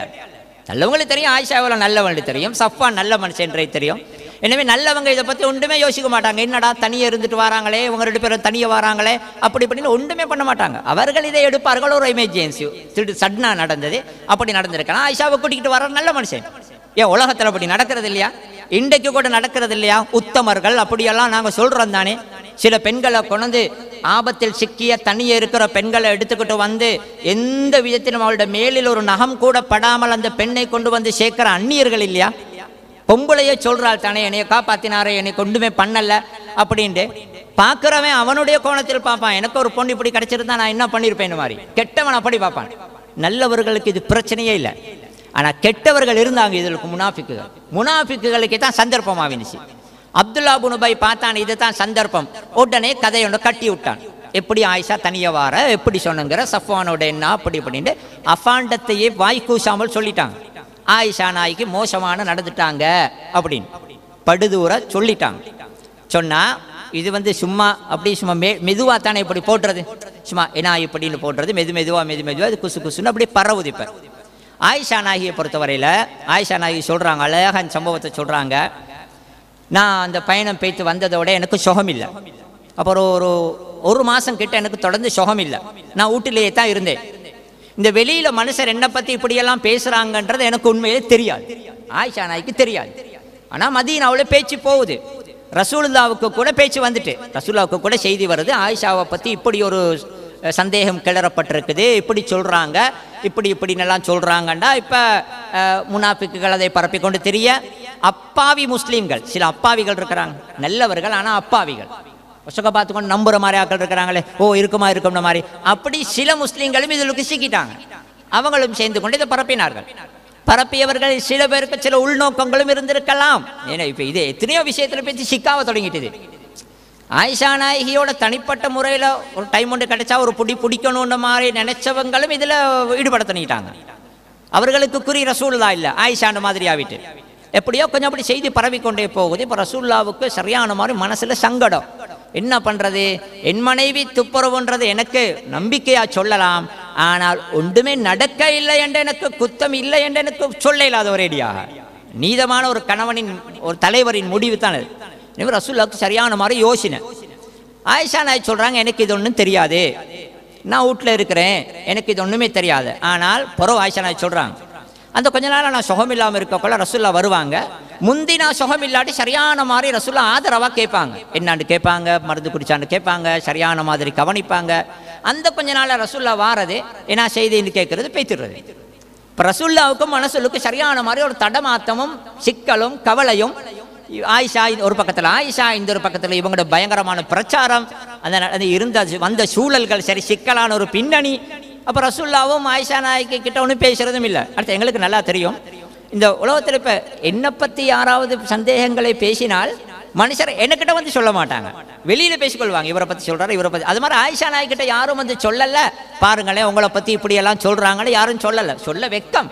அந்த ஆயிஷாவை பார்த்து எப்படி சொல்கிறது, அவ்வளோ ஒழுக்கமான பெண் இல்லையா, ஆனால் வெளியில் பரவுது. ஆயிஷா நாய் சொல்கிறாங்க, எனக்கு இது ஒன்றும் தெரியாது. ஒரு நாள் எனக்கு ராவு நேரத்தில் கொஞ்சம் வெளிக்கு போகணும். அந்த காலத்தில் கொஞ்சம் நீண்ட சம்பவம், நான் அரவாசம் நிப்பாட்டி கொள்கிறேன். ஆயிஷா நாயகியே சொல்கிறாங்க விரிவா, அந்த காலத்தில் எங்களோட வீட்டுகளோட அடுத்தாப்பில் டொய்லெட்டெல்லாம் நாங்கள் இல்லை வச்சுக்கொண்டு இல்லை, வீட்டுகளோட டொய்லெட் அந்த காலத்தில் இருக்கல, புறவு தான் வந்துச்சு. நாங்கள் பெண்கள் எப்படின்னா இரவு நேரத்தில் வெளிக்கு போகிற மாதிரி கொல்லைக்கு போகிற மாதிரி கொஞ்சம் தூரத்துக்கு தான் போகிறது, வெளிவாசலுக்கு போவாவினா தூரத்துக்கு தான் போகிறது. அப்படி போகும் பொழுது யாராவது துணைக்கு ஒரு வயசாளி பொம்பளையை துணைக்கி கூட்டிக்கிட்டு போகிறது, ராவைகளை தான் வெளிவாசலுக்கு போகிறது, கொஞ்சம் ஒதுக்குப்புறங்களுக்கு. ஆயிஷா நாய் சொல்கிறாங்க, இப்படி இருக்கும் போல எனக்கு கொஞ்சம் இப்போ மேலுக்கு கொஞ்சம் ஃபிட்டாகவே, ஆனால் ஃபுல்லாக இல்லை, எனக்கு இப்போ கொஞ்சம் குணமாவின காலம், எனக்கு கொஞ்சம் வெளிவாசலுக்கு போக தேவைப்பட்டுச்சு. நான் இந்த மிஸ்தஹ் ரதியல்லாஹு அவங்க இருக்கிறாங்களே, மிஸ்தஹ் சஹாபி, அவர் இதில் மறுபக்கத்து சிக்கி கொண்டவர், அவரோட உம்மு மிஸ்தஹ் அபூபக்கருடைய நெருங்கின சொந்தம் அவங்க. அப்போ ஆயிஷா நாய் சொல்கிறாங்க, மிஸ்தஹோட உம்மாவை நான் வயசாளி மனுஷியை துணைக்கி கூட்டிக்கிட்டு நான் வெளிவாசலுக்கு போகிறதுக்கு இப்போ ராவு நான் போகிறேன். இப்போ அவங்களோட பெய்த்துட்டு திரும்பி வரக்கொள்ள அந்த மிஸ்தஹோட உம்மாவுக்கு அந்த கால் தடிக்கப்பட்டுட்டு, கல் ஒன்றில் கால் தடிக்கப்பட்ட கால் வலிக்கும் பொழுது மிஸ்தஹோட உம்மா சொல்கிறாங்க, நாசமாக போக அந்த மிஸ்தஹை செய்கிற வேலைக்கு நான் இல்லையா கஷ்டப்படவாவே இருக்குது, அந்த மிஸ்தஹை செஞ்ச வேலையோட பதுவாவோ தெரியா எனக்குன்னு மிஸ்தஹோட உம்மா சொல்கிறாங்க. நல்லா விளங்கிக்கோங்க, ஆயிஷா நாய்க்கு இது ஒன்றுமே தெரியாது. மிஸ்தஹோட உம்மா சொல்கிறாங்க, கால் பட்டதோடு என் மகன் மிஸ்தஹை செய்கிற வேலைக்கோ பதுவாவுக்கோ தெரியாது, எனக்கு இது கஷ்டம் கால் பட்டுச்சின்னு சொல்லக்கூட. ஆயிஷா அப்போ கூட சொல்கிறாங்க அவங்கள்ட்ட, ஏம்மா நீங்கள் மிஸ்தஹுக்கு அப்படி சொல்கிறீங்க, அவர் பத்ரில் கலந்து கொண்ட ஒரு சஹாபி இல்லையா, நீங்கள் ஏன் மிஸ்தஹுக்கு அப்படி சொல்கிறீங்கன்னு. அப்போ தான் மிஸ்தஹோட உம்மா சொன்ன, உங்களுக்கு தெரியும் ஆயிஷா, உங்களை பற்றி ஊரில் இப்படியெல்லாம் பேசிக்கிட்டு இருக்கிறாங்க, உங்களை பற்றி இப்படியெல்லாம் அபாண்டம் சொல்கிறாங்க, ஏண்ட மகன் மிஸ்தஹும் சேர்ந்து கொண்டு தான் அதை சொல்கிறான், அவனும் அதை நம்பி இருக்கிறான். அப்போ தான் ஆயிஷா நாய்க்கு எல்லாமே டக்குன்னு வெளிச்சமாவிட்டா, இவ்வளோ நாளாக ரசூலுல்லாஹ் ஏன் என்னையோட அவ்வளோ அன்பாக பேசலை, இந்த பயணத்துக்கு போகிறோம் ஏன் இப்படி எல்லாம் ஒரு மந்தமாக இருக்குது, உடனே விளங்கினா ஆயிஷா நாய் சொல்கிறாங்க, எனக்கு கடுமையான கவலை. மானம் உள்ளவனுக்கு கவலை தானே, மானம் இல்லாதவனுக்கு கவலை இல்லை, மானம் இல்லாத பொம்பளைக்கு கவலை இல்லை, மானம் உள்ளவனுக்கு அந்த மானத்தில் ஒரு சின்ன கீத்துனாலும் தாங்க மாட்டான், உசுறு பெய்த்துரும். அப்போ ஆயிஷா நாய்க்கு அவ்வளோ ஒழுக்கமான பெண் தானே, அவங்களுக்கு துடிச்சிட்டாங்க. ஆயிஷா நாயகி சொல்கிறாங்க, எனக்கு கடுமையான கவலை ஆகிட்டு, என்னை பற்றி இப்படி ஒன்று சொல்லிட்டாங்களே அப்படின்னு. ஆயிஷா நாயகி இப்போ வந்தோடனே பார்த்தாங்க, வீட்டுக்கு வந்தா. இப்போ ஆயிஷா நாயகி இன்னொரு வேலை செஞ்சு கொள்ளணும். என்னாண்டா ஆயிஷா நாயகி சொல்கிறாங்க, எனக்கு இதை கொஞ்சம் கன்ஃபார்ம் பண்ணிக்கொள்ளணும், உண்மையிலே இப்படி நடக்குதா. அதை ரசூலுல்லாஹ்ட்ட கேட்க விரும்பலை. ஏன்னா அது ஒரு கணவன் மனைவி கடையில் இருக்கக்கூடிய ஒரு ஊடல் மாதிரி. என்னன்னா இவ்வளோ நேரம் ஊரெல்லாம் பேசுகிறேன்டாங்க, ரசூலுல்லாஹ் இவ்வளோ நாள் வந்து எனக்கிட்ட ஒரு வார்த்தை கேட்கலையே, கேட்டிருக்கருந்துச்சு ஆயிஷான்னு சொல்லி ரசூலுல்லாஹ்வுக்கும் கேட்கவும் சங்கடம். எப்படி கேட்குறது ஆயிஷாவோட முகத்தை பார்த்துக்கோன்னு. ஆயிஷாவுக்கு கோவம், எனக்கிட்ட ஏன் கேட்கல, இவ்வளோ நேரம் ஊரெல்லாம் சொல்கிறேன்னு ஏன் கேட்கல. ஆயிஷா நாயகி அதெல்லாம் மனசில் வச்சுக்கொண்டு ரசூலுல்லாஹ்ட்ட வந்து உடனே சொன்னாங்க, நான் எங்களோட உம்மா அப்பா வீட்டுக்கு கொஞ்சம் போகணும், அனுமதித்தாங்க. ரசூலுல்லாஹ் படார்னு அனுமதியை கொடுத்துட்டாங்க. எல்லாம் ஒரு டென்ஷனான ஒரு சிக்கலான ஒரு சிச்சுவேஷன் தானே. ரசூலுல்லாஹ் போறீங்களா போங்க வீட்டுக்குன்னு அனுப்பிட்டாங்க. ஆயிஷா நாயகி வீட்டுக்கு போனாங்க. வீட்டுக்கு போய்த்து அபூபக்கர்கிட்டையும் பாப்பா கிட்டையும் உம்மா கிட்டையும் கேட்டாங்க, என்னை பற்றி இப்படியெல்லாம் ஊரில் பேசுகிறேன்னு சொல்கிறாங்களே உண்மையான். அப்போ சொன்னாங்க உண்மை தான்.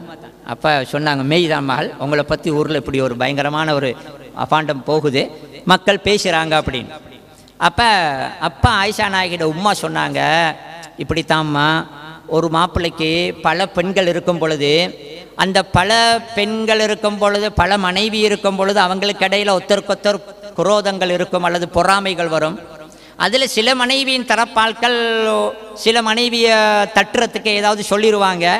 நபியோட நீ மிச்சம் அன்பு தானே, அவங்களோட சரி அன்பு தானே, எனவே அப்படி சில அவரோடு இருக்கிற ஏனைய மனைவிமார்கள்ட்ட சில பின்னணிகளும் இதில் இருக்கலாமோன்ற மாதிரி சொன்னாங்க. வந்து தொடங்கினது முனாஃபிக்கில் தான், ஆனால் வந்தது நல்லவர்களையும் வந்து சேர்ந்துட்டு. அப்படி தான் என்றைக்குமே ஒத்தரை பற்றி அபாண்டத்தை கெட்டவன் தான் தொடங்குவான். ஆனால் சில நல்லவர்களும் அதிலுக்கு போய் சிக்கிடுவாங்க. இதில் ரசூலுல்லாஹ்வோட மனைவிமார்கள் ஒருத்தர் தான் ஜைனப் நாயகி, ஜைனப் பின்து ஜஹஷ், ஜைனப் பின்து ஹுஸைமால ஜஹஷ், ரசூலுல்லாஹ்வோட சொந்த மாமியோட மகள். ஜைனப் நாயகி இருக்கிறாங்களே, அவங்களோட சொந்த சகோதரி தான் ஹம்னா பின்து ஜஹஷ். இந்த பிரச்சனையில் இதை மக்களிடம் கொஞ்சம் பரப்பி திரிஞ்ச நம்பியவர்களில் ஒருவர் தான் அவங்க. அந்த ஹம்னா ஜைனப் அல்ல, அவங்க ஜைனப் நாயகியோட தங்கச்சி தானே, சகோதரி தானே. அப்போ எங்களோட தாத்தாட மாப்பிள்ளைக்கிட்ட தாத்தாவுக்கு கூட இடம் வரணும், அந்த இடத்த ஆயிஷா பிடிச்சு கொண்டிருக்கிறாங்கன்ற மாதிரி உணர்வு இந்த ஹம்னாவுக்கு இருந்திருக்கலாம். ஆனால் நல்லா விளைவிக்கோங்க, ஜெய்னபுக்கு அது இல்லை. ஆயிஷா நாயகி தெளிவாக சொல்கிறாங்க, ஜெய்னபிடம் போய் கேட்டிருந்தாங்க அந்த நேரம், என்னப்பா ஆயிஷாவை பற்றியெல்லாம் சொல்கிறாங்களே அப்படின்னு. ஜெய்னபு தெளிவாக சொல்லியிருந்தாங்க, நான் அதில் பேச ரெடி இல்லை, அது அபாண்டம்டே சொல்லியிருந்தாங்க. ஆனால் ஜெய்னபுட சகோதரி இதுலுக்கு சிக்கி இருந்தாள். இப்போ பல பின்னணிகளை விதாவிட்டு ஆயிஷா நாய்க்கு சரியான மாதிரி ஆத்திரம். உம்மா அப்பா சொல்கிறாங்க இப்படித்தான் ஊரெல்லாம் பேசுகிறாங்கன்னு. சரி, ஆயிஷா நாய்க்கு சொல்கிறாங்க, அழுது நான் அப்படியே வீட்டில் இருக்கிறேன். இருந்தால் என்னைய சந்திக்கவும் ஒரு ஆள் வந்திருக்கிறவங்க, ஒரு பெண் உண்டு. அப்படி வந்த கொஞ்ச நேரத்தில் பார்த்தா ரசூலுல்லாவும் வராங்க வீட்டுக்கு. ரசூலுல்லாவும் தேடி வராங்க. தேடி வந்தால் ரசூல்லா வந்து இப்போ ரசூல்லாவுக்கும் ஒரு என்ன முடிவு, நம்பிக்கை. அதுக்கடையில் பள்ளியிலையும் பல சம்பவம் நடந்துட்டு, ஒரு சம்பவம் நடந்துச்சுனாண்டா ரசூல்லா பள்ளியில் சொன்னாங்க, ஏண்ட மானத்தில் கை வைத்து, அதாவது ஏண்ட குடும்ப விஷயத்தில் கை வச்சு கொஞ்சம் பேர் ஒரு செய்தியை பரப்பி கொண்டிருக்கிறாங்க. எனக்கு எனது மனைவியின் மீது நம்பிக்கை, ஏண்ட மனைவியோட சம்பந்தப்படுத்தி ஒரு ஆள் சொல்கிறாங்க, அவர்களும் நம்பிக்கை. சஃப்வான் இப்னு முஅத்தல் இயல்பா நம்பிக்கையான ஒரு ஆள், பெண்கள் விஷயத்தில் ஈடுபாடு இல்லாத மாதிரி ஒரு ஆள். அவர் அப்படி தான் அறியப்பட்டிருந்தவர் ஒரு பீரியடில். அப்போ எனவே நம்பகமான ஒருவர். ரசூலா சொன்னாங்க, எனக்கு இதில் சந்தேகம் இல்லை, என் மனைவி எனக்கு நம்பிக்கை, அதோட சம்பந்தப்படுத்தப்பட்ட அந்த ஆளு கூட அவர் நல்லவர். ஆனால் கொஞ்சம் பேர் இதை பரப்புகிறாங்க, என்ன மனசு நோவிச்சிருக்கிறாங்க அப்படின்னு பேசக்கொள்ள, இந்த சஹாபாக்கள் இருக்கக்கொள்ள கொஞ்சம் பேர் என்னதுன்னா தெரியும், ஆள் யாருன்னு எல்லாருக்கும் தெரியும். இந்த அப்துல்லா இப்னு உபை தான் இதை பரப்பி கொண்டு தெரிகிற மெயின் ஆள். ஆனால் அகப்படாமல் பரப்புறோம், நயவஞ்சம் அப்படி தான், சாக்கி வைக்காம தான் வேலையை கொண்டு போவான். அப்போ சாத் இப்னு முஆதுக்கு சரியான ஆத்திரம் வந்துட்டு, ரசூலுல்லாஹ் கவலைப்படுறாங்களே, ஆத்திரம் வந்ததில் சாத் இப்னு முஆத் எழும்பி கேட்டார் ரசூலுல்லாஹ்ட்ட, யார் ரசூலல்லாஹ், உங்களோட மனசை நோவிச்சா அவன் எங்கட ஹவுஸ் கோத்திரமாக இருந்தால் சொல்லுங்க, அவனோட கழுத்தை நான் வெட்டி கொள்றேன். அந்த ஹஸ்ரஜ் கோத்திரத்தை சேர்ந்தவனாக இருந்தாலும் சொல்லுங்க, நீங்கள் சொன்னால் நான் அவனோட கழுத்தையும் வெட்டு வேண்டாரு. உங்களோட மனசை நோவிச்சானுங்கிறதுக்காக. இங்கே என்ன தெரியுமா நடந்துட்டு, சாத் இப்னு முஆத் எழும்பி நபியின் மீது இருக்கும் அன்பில், அடே ரசூலுல்லாஹ் கவலைப்படுறாங்களே, இப்படி ரசூலுல்லாஹ்வோட மனசு சஞ்சலப்படுற மாதிரி இந்த அப்பாவிகள் செஞ்சுட்டானுங்களே, அவனை பழி வாங்கணும் அப்படின்னு ஆத்திரத்தில் அவர் பேச, ஹஸ்ரஜ் கோத்திரத்தை சேர்ந்தவனாக இருந்தாலும் நான் அவனை கொள்ளு வேண்டி சொல்லக்கொள்ள என்ன தெரியுமா நடந்துட்டு, ஹஸ்ரஜ் கோத்திரத்தார்களுக்கு அந்த பழைய அந்த ஒரு குலவாதம் ஒன்று வந்துட்டு, அவங்க எழுப்பி கேட்டாங்க, சாத் இப்னு உபாதா எழுப்பி கேட்டார், அது எப்படி எங்கட ஆளா இருந்தா அவரை கொள்ளவான்னு நீங்க எப்படி கேட்பீங்க, நீங்க யார் அதை செய்ய அப்படின்னு வரக்கொள்ள, இந்த ஹவுஸுக்கும் ஹஸ்ரஜுக்கும் அந்த முந்தி இருந்துச்சே, நீங்களா நாங்களா உங்களோட கோத்திரம் எங்களோட கோத்திரம்ன்ற மாதிரி வாய்த்தக்கம்னு வந்துட்டு. வாய்த்தக்கம் வந்து எந்த அளவுக்குன்னா எட்டு ஆயுதத்தை எட்டு வாழன்ற மாதிரி நிலைமை ஆவிட்டு. அப்போ முனாஃபிக்குகள் எதை எதிர்பார்த்தார்களோ அது கிட்டத்தட்ட நடக்க வைத்துட்டு. முனாஃபிக்குகள் எதிர்பார்த்ததாய் தான் அவங்களோட இலக்குகளில் உண்டு. நபிக்கு கீழே அந்த ஒத்துமையாகி இருக்கிறவங்களை பிரிக்கணும். இப்போ இந்த ரெண்டு பாட்டி இப்படி பிரிஞ்சாங்கன்னா பழைய நிலைமைக்கு போய்த்துருவாங்க. ரசூல்லா மிச்சம் கஷ்டப்பட்டு புத்திசாலித்தனமாக அவங்கள அமைதிப்படுத்தி சாந்தப்படுத்தி, நான் இருக்கும் பொழுது ஏண்ட முன்னுக்கு நீங்கள் ஏன் இப்படி அடித்து கொள்றீங்க, நீங்கள் நான் வந்து தானே ஒத்துமையாவினீங்க, அந்த ஒத்துமையை ஏன் இழக்கிறீங்கன்னு எல்லாம் சொல்லிக்கொள்ளி ரசூல்லா மிச்சம் கவனமாக நிலைமையை கண்ட்ரோல் பண்ணினாங்க. இல்லாட்டி பெரிய பிரச்சனையாகி போய்த்திருக்கும். ஆயிஷா நாய் சொல்கிறாங்க, ரசூல்லா என் வீட்டுக்கு வந்தாங்க. வந்து இப்போ ரசூல்லா உட்காந்து ரசூல்லா இப்போ பேச தொடங்கினாங்க. பேச தொடங்கி ரசூல்லா சொன்னாங்க, மிச்சம் நியாயம். ரசூல்லாவுக்கு தனிப்பட்ட முறையில் ஆயிஷா மீது கடுமையான அன்பு, ஆயிஷா மீது எந்த சந்தேகமும் இல்லாத அளவுக்கு மனதில் நம்பிக்கை. எந்த மனுஷி எனக்கு நம்பிக்கைன்றதில் ரெண்டாவது பேச்சு இல்லை. ஆனால் எந்த மனசை குத்தம் செய்ய இல்லை என்று எப்படி சொல்லுவது? அது அந்த தீர்மானத்தை சொல்லுவதற்கு முடியாது. தீர்மானத்துக்கு எப்படி போகிறது? அப்போ ரசூல்லா மிச்ச நியாயமாக தான் பேசினாங்க. அப்போ ரசூல்லா வந்து உட்காந்து சொன்னாங்க, ஆயிஷா நீங்கள் குத்தம் செஞ்சிருந்தா அல்லாஹ் கிட்ட மன்னிப்பு கேளுங்கன்னாங்க. எனக்கு இப்படியெல்லாம் சொல்கிறாங்க ஆயிஷா, நீங்கள் குத்தம் செஞ்சிருந்தா அல்லாஹ் கிட்ட மன்னிப்பு கேளுங்கன்னாங்க. ஆயிஷா நாய்க்கு இது கடுமையான கோபத்தை கொண்டுட்டு வருவாயில. இந்த குத்தம் செஞ்சிருந்தா மன்னிப்பு கேளுங்கன்னு சொன்னாங்களே அல்லாஹ் கிட்ட. ஆயிஷா நாய்க்கு ஆத்திரம் என்ன தெரியுமா, நீங்கள் அப்படியெல்லாம் சொல்லணும், எனக்கு நீங்கள் குத்தம் செய்ய மாட்டுவீங்க ஆயிஷான்னு சொல்லணும். அது இயல்பாக நான் எதிர்பார்ப்பேன், குற்றம் சாட்டப்பட்ட ஒருவன் எதிர்பார்ப்பான். ஆனால் ரசூல்லா நீதமாக பேசுகிறேன்னு அப்படி பேச இயலாதே. அப்போ ரசூல்லா சொன்னாங்க, ஆயிஷா அப்படி ஏதாவது உங்களில் தவறு நடந்திருந்தால் நீங்கள் அல்லாஹ் கிட்ட மன்னிப்பு கேளுங்க அப்படின்னா. ஆயிஷா நாய்க்கு சரியான ஆத்திரம், அந்த தவறு நடந்திருந்தால் சொல்கிறாரே. அப்போ வாப்பா கிட்ட சொன்னாங்க, வாப்பா சொல்லுங்க, பதில் சொல்லுங்க, இவருக்கு எங்கட பிள்ளைய நாங்கள் அப்படி வளர்க்கலன்னு சொல்லுங்க, நான் அப்படி புள்ள வளர்க்கலன்னு சொல்லுங்க, நாங்கள் ஒழுக்கமாக வளர்த்தோம்னு சொல்லுங்க. அபூபக்கருக்கு ஒன்று பேசலாம், கப் சுப்புன்னு இருக்கிறாரு. உம்மா கிட்ட சொல்கிறாங்க, உம்மா நீங்கள் பதில் சொல்லுங்களே, சொல்லுங்க இவருக்கு, நாங்கள் அப்படி புள்ள வளர்த்தில்ல, நாங்கள் அப்படி ஒழுக்கம் இல்லாத புள்ள வளர்க்கலன்னு சொல்லுங்க. இப்போ யாருக்கும் ரசூல்லாவோட அப்படி பேசுறதுக்கு அங்கே இயலாது. ரசூல்லா மிச்சம் நிதானமாக தான் பேசுகிறாங்க, ஒரு நியாயமாக. யாருக்கும் அப்படி சொல்லலாமே என்ன புள்ள தைரியம். அப்போ ஆயிஷா நாய்க்கு ஒரு நல்ல ஒரு செய்தி ஒன்று சொன்னாங்க. ஆயிஷா கடும் புத்திசாலி. ஆயிஷா நாய் சொன்னாங்க, எனக்கு இப்போ எல்லாம் விளங்குது. இந்த பொய் ஒன்று கட்டப்பட்டு இந்த அபாண்டம் அப்படியே வந்து அப்படியே பரவி உங்களோட மனசில் இப்போ பெரிய ஒரு சந்தேகத்தை கொண்டுடுது. எப்படி சந்தேகம் தெரியுமா, நான் இல்லைண்டா நீங்கள் ரொம்ப ரெடி இல்லை, நான் நடந்துச்சுன்னு சொன்னால் உடனே நம்பிடுவீங்க. அந்த நம்பும் மனநிலையில் இருக்கிறீங்க. அந்த அளவுக்கு அவங்களோட மனசில் வந்து அது பூந்துட்டு, நான் இல்லைன்னு எவ்வளோ சொன்னாலும் நம்ப ரெடி இல்லை, நான் ஓண்டு சொன்னால் நீங்கள் நம்பிடுவீங்க. அப்போ ரசூல்லா வந்து அங்கே சொன்னாங்க, ஆயிஷா ரெண்டு விஷயம் ரசூல்லா சொன்னாங்க. ஒன்று சொன்னாங்க, ஆயிஷா நீங்கள் ஏதாவது குத்தம் செஞ்சிருந்தா அல்லாஹ் கிட்ட மன்னிப்பு கேளுங்க. நீங்கள் குத்தம் மட்டும் செய்ய இல்லாட்டி ரசூல்லா சொன்னாங்க, அல்லாஹ் உங்களை காப்பாற்றுவான். நீங்கள் குத்தமாளி இல்லை என்பதை அல்லாஹ் காட்டுவான்.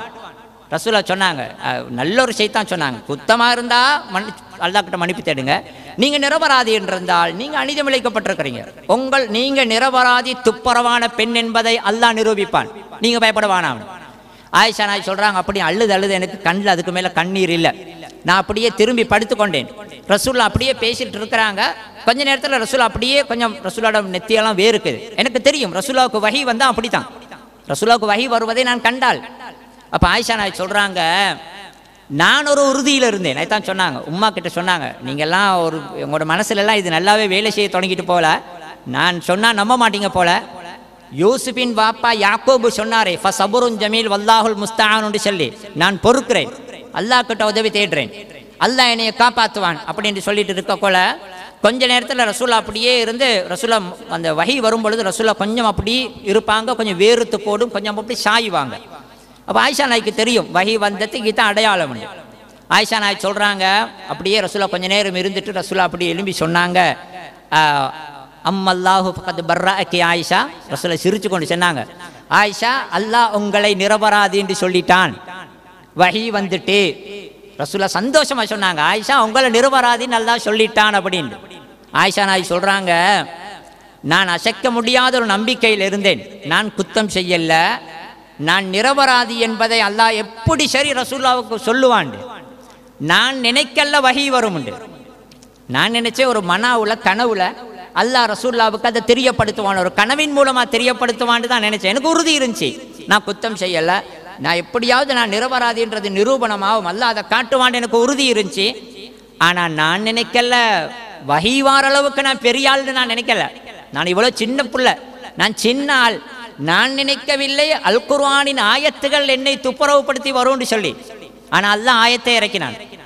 ஆயத்து சூரத்து நூறுல 11வது ஆயத்திலிருந்து 20வது ஆயத்து வரைக்கும் வருது. இது தான் வருது. அல்லாஹ் அதை தொடங்கும் பொழுது சொல்றான், இன்னல்லதீன ஜாஉ பில் இஃப்கி, இஃப்குண்டே தான் சொல்றான். இதுக்கு பொய், சுத்தமான பொய். சில பேர் சொல்லுவாங்களே, அந்த புகை இல்லாமல் நெருப்பு இல்லாமல் புகை வராது, ஐசரி ஒன்று இருக்குமா இருக்கும், கொஞ்சம் கொஞ்சம் ஐசரி இருக்குமா இருக்கும், பெருசா இல்லையா இருக்கும். இல்லை, அல்லாஹ் சொல்லுவது இஃப்கு தான். இது சுத்தமாகவே அபாண்டம், முற்றும் முழுதாகவே பொய், இது சுத்தமான பொய். அப்போ ரசூலா சந்தோஷமாக சொன்னாங்க, வஹி வந்துட்டு ஆயிஷா, அல்லாஹ் அவங்களை நிரபராத ஆக்கிட்டான். இந்த சம்பவத்தில் உங்களுக்கு ஒன்றை பார்க்கலாம். நீ நல்லவனாயிருந்தால், நீ குற்றம் இல்லை என்றிருந்தால், உலகமே உன்னை குற்றவாளி என்றிருந்தாலும் ஒரு நாள் நீ உண்மையாளன் என்றே தெரிய வரும். அல்லாஹ் நல்லவர்களை ஒரு நாளுமே கைவிட மாட்டான். ஆயிஷா நாகிய கைவிடலை. அப்போ உம்மா வாப்பா அபூபக்கருக்கெல்லாம் சரியான மாதிரி சந்தோஷம். மகள் நிரபராதிங்கிறது அல்லாஹ் கொடுக்கும் சாக்கி, விளையாட்டு இல்லை, இதுக்கு மேலே உண்டு இல்லை உலகத்தில். அல்லாஹ் ஆயத்தை இறக்கி நிரபராதின்னு சொல்கிறேன்டா, சும்மா லேசி பதவி உண்டு அல்ல, அது சந்தோஷம். அபூபக்கர் அப்பா ஆயிஷாட உம்மா சொன்னாங்க, ஆயிஷா நாய்கிட்ட ஓடி போ, நீ போய்த்து ரசூல்லா கிட்ட சந்தோஷத்தை சொல்லுண்டு. அப்போ ஆயிஷா நாய்க்கு அந்த மனசுக்கு கொஞ்சம் கோபம், இந்த குத்தம் செஞ்சிருந்தா மன்னிப்பு கேளுங்கன்னு சொன்னது கொஞ்சம் மனசுக்கு கொஞ்சம் கோபம் தான். இது அவன் மாப்பிள்ளை பஞ்சாயத்தானே. அப்போ ஆயிஷா நாய் சொன்னாங்க, நான் அவர்கிட்ட போக மாட்டேன், நான் அல்லாவுக்கு தான் நன்றி சொல்ல வேண்டாங்க. அந்த ஆயத்துகள் இறங்குறதோடு ஒரு மாசமாக இந்த மதீனாவில் இருந்த அந்த ஒரு குழப்பமான அல்லது தடமாத்தமான சிக்கலான எல்லாமே அடியோடு இல்லாமல் போய்த்துட்டு வஹி வந்து எல்லாமே தெளிவுபடுத்துச்சு. அந்த ஆயத்து கொஞ்சத்தை வேணுண்டா ஒரு நேரத்துக்கு நீங்கள் விளங்குங்க. அருமையான ஆயத்துகள். அப்பாண்டம் சுமத்துவது எவ்வளவு பெரிய பிழை, வதந்திகளை நம்புவது எவ்வளவு மோசமானது. வதந்தி விஷயம் உண்டு வந்தா, அப்படி ஒரு செய்தி வந்தால் எப்படி நடக்கணும்? அல்லாஹ் குர்ஆன் அழகா சொல்றான். நல்லவர்கள் எப்படி தெரியுமா இருப்பார்கள்? அபூ அய்யூப் அன்சாரி ரலியல்லாஹு அவங்கள்ட்ட ஒரு பழைய சஹாபி ஒருத்தர் போய்த்து கேட்டார், என்ன ஆயிஷாவை பற்றி இப்படி சொல்கிறாங்களே அப்படி. உடனே அவர் சொன்னார், சுப்ஹானல்லாஹி ஹாதா புஹ்தானுன் அதீம்ன்றார், இது சுத்தமான அபாண்டம்ன்றார். நல்லவர்கள் மிக தெளிவாக இருந்தாங்க, நபியுடைய குடும்பத்தில் இப்படி ஒரு நாள் நடக்காது. அவங்களுக்கு தெரியும் நபியுடைய ஒழுக்கம், நபியுடைய மனைவிமார்கள் ஒழுக்கம். நல்லவர்களுக்கு இது பிரச்சனையே இல்லை. பெரும்பாலானவர்கள் இதில் உறுதியாக இருந்தாங்க, அவங்க சொன்னாங்க. ஆனால் கெட்டவங்க அற்ப நோக்கம் உள்ள சில பேர் இத்தலக்கவுனஹு பி அல்சினத்திக்கும், அல்லாஹ் சொல்கிறான், அதை அப்படியே எடுத்து வாய்க்கு வாய் எடுத்துக்கொண்டு போறீங்க. அப்போ தஹ்சபூனஹு ஹய்யினன், இதெல்லாம் லேசின்னு நினைக்கிறீங்க. ஒத்தனையுடைய மானத்தை பற்றி வார சும்மா ஊகங்களை வைத்துக்கொண்டு பேசுறது லேசின்னு நினைக்கிறீங்க. வஹுவ இந்தல்லாஹி அதீமா, அப்படி தான் ஆயத்து வருது போல. லேசி இல்லை, இது பயங்கரமானது, இது பெருசி. அப்போ இதோட இந்த பிரச்சனை முடிஞ்சிட்டு, சந்தேகம் நீங்கிட்டு, ஆயிஷா நாயகி குற்றமற்ற பெண் என்பது ஆயத்துகளின் மூலமாக நிரூபணமாவிட்டு. அதில் ஆயிஷா நாயகி மட்டுமில்லை, சஃப்வான் இப்னு முஅத்தல் கூட நிரபராதின்னு ஆவிட்டு. அந்த கட்டத்தில் தான் ஒரு கட்டத்தில் ரசூல்லா இந்த இப்போ என்ன பண்ணுறது, ரசூல்லாவுக்கும் ஒரு கட்டத்தில் தடமாத்தம் தானே, குற்றவாளி அல்லாண்டு சும்மா பிரகடனப்படுத்தவும் இல்லாத ஏண்ட பொஞ்சாதிண்டு. அப்போ என்ன பண்ணுறதுன்னு தடமாத்தத்தில் ஒரு கட்டத்தில் இந்த பிரச்சனை பேய்த்து கொண்டிருக்கோல, ரசூல்லா முக்கியமான 2 சஹாபாக்களை கூப்பிட்டு மஷூரா பண்ணினாங்க, ஆலோசனை நடத்தினாங்க. என்ன பண்ணலாம், இது இந்த நிலைமை எப்படி ஹேண்டில் பண்ணலாம்னு சொல்லுங்க. அப்போ உசாமத்து இப்னு ஸைதுன்னு நினைக்கிறேன், அவர் சொன்னார், யார் சொல்லலாம், ஆயிஷா ஒரு நாளுமே அப்படி செஞ்சுருக்க மாட்டது, அவர் ஒரு நாளும் குத்தம் செஞ்சுருக்க மாட்டாது, அல்லாஹ் இந்த பிரச்சனைக்கு ஒரு தீர்வு தருவான்ற மாதிரி சொன்னாங்க. அலி கிட்ட கேட்டாங்க, அலி ரதியல்லாஹு அவங்கள்ட்ட கேட்டாங்க, உங்களுக்கு பார்க்கலாம் அந்த சில சின்ன பிரச்சனைகள் இருக்குது, அது எங்கெங்கேயோ போய்த்து நாளைக்கு பின்னைக்கு கொஞ்சம் பெரிய தாக்கம் உண்ட கூட சில நேரத்தில் கொண்டுடுறது. அப்போ அலிகிட்ட கேட்டாங்க. அலி ரதியல்லாஹு அவங்க மிகச்சிறந்த சஹாபாக்களில் ஒருவர், எந்த கட்டத்திலும் ஆயிஷா நாயகியை சந்தேகிக்காத ஒருவர். நிச்சயமாகவே ஆயிஷா நாயகி மீது இந்த அபாண்ட விஷயத்தில் அலி வந்து தெளிவாக இருந்த ஒரு ஆள். ஆனால் அலி ரதியல்லாஹு அவங்கள்ட்ட ரசூல் ஆலோசனை கேட்டாங்க, என்னப்பா செய்யலாம் அலி சொல்லப்பான்னு. அப்போ அலி பார்த்தார் எப்படி தெரியுமா, ரசூலுல்லாஹ் சங்கடப்படுறாங்க, அவர் பார்த்தார் அதைத்தான். ரசூலுல்லாஹ் மனசை குழப்பிக்கொண்டு தடமாறுறாங்க, கவலைப்படுறாங்க, யோசிக்கிறாங்க. நபியுடைய அந்த கவலையையும் அந்த சங்கடத்தையும் அந்த சலனத்தையும் பார்த்துட்டு அலி சொன்னார், யார் சொல்லலாம், உலகத்தில் பெண்களா இல்லை, நீங்கள் அப்படியா இருந்தால் ஆயிஷாவை விட்டு போட்டுருங்க, உங்களுக்கு வேறு பெண்கள் கிடைக்கும்ண்டாங்க. ஒரு நாளும் அலி வந்து ஆயிஷாவை மீது சந்தேகப்பட்டு பேசல. அலி அங்கே சொன்னது எதே தெரியுமா, நீங்கள் அதை மனசில் போட்டு குழப்பி இருக்கிறீங்களே, உங்களோட கொஞ்சம் நீங்கள் விட்டுருங்க, உங்களுக்கு வேற ஏதாவது கல்யாணம் இருக்கும், பொண்ணு இருக்குதா, பொண்ணு தான் இல்லைன்னு இல்லையே அப்படின்னு அவர் சொன்னது நபி சங்கடப்படுகிறாரே என்ற கவலைக்காக. இல்லாட்டி ஒரு நாளுமே ஆயிஷா நாயகி விஷயத்தில் சொல்லலை. ஆனால் அலி இப்படி சொன்னாரே, ஒரு கட்டத்தில் அலி இந்த பிரச்சனை சம்பந்தமாக ஆலோசனை கேட்கும் பொழுது, நீ உங்களுக்கு தான் பொண்ணா இல்லை யாரை சொல்ல, நீ இப்படி வச்சு வச்சு யோசிச்சு கொண்டிருக்கிறீங்களே, விட்டு போட்டால் அப்போ இந்த பிரச்சனை உங்களுக்கு ஒரு பக்கத்தில் உங்களுக்காவது முடியுமே என்று சொன்னாரே. இதை ஆயிஷா நாயகி மனசில் வச்சுக்கொண்டாங்க. பெண்கள் கொஞ்சம் இயல்பாகவே சில செய்திகளை கொஞ்சம் ஆழமாக பதிச்சு கொள்வாங்க. ஆயிஷா நாய்க்கு மனசில் சும்மா சுருக்குன்னு ஒரு வருத்தமாகிட்டு, அடே அலி என்னைய விட சொன்னாரு, ஒரு கட்டத்தில் என்னைய விட்டு போட சொன்னாரு. அந்த கோபம் ஆயிஷா நாய்க்கு கிட்டத்தட்ட மிச்ச நாளாகவே இருந்துச்சு. ஜமல் யுத்தம் முடியும் பொழுது கூட ஆயிஷா சொன்னாங்க, எனக்கும் அலிக்கும் இடையில தனிப்பட்ட முறையில் எந்த கோபமும் இல்லை.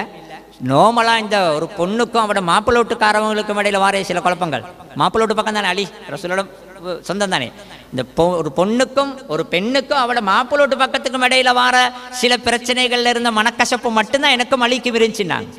ஆயிஷா ஏன் தெரியுமா, நிரபராதியுடைய மனநிலை வேறு. நான் எந்த குத்தமும் செய்யாமல் இருக்கும் பொழுது அந்த குத்தம் சம்பந்தமா யாரு பேசினாலும் கொஞ்சம் எனக்கு எதிராக பேசி இருந்தால் நான் அதை வர்மமா வைப்பேன், ஏன்னா நான் நிரபராதி. அப்ப அது மாதிரி நிலைமை தான் அவன் நினைச்சு.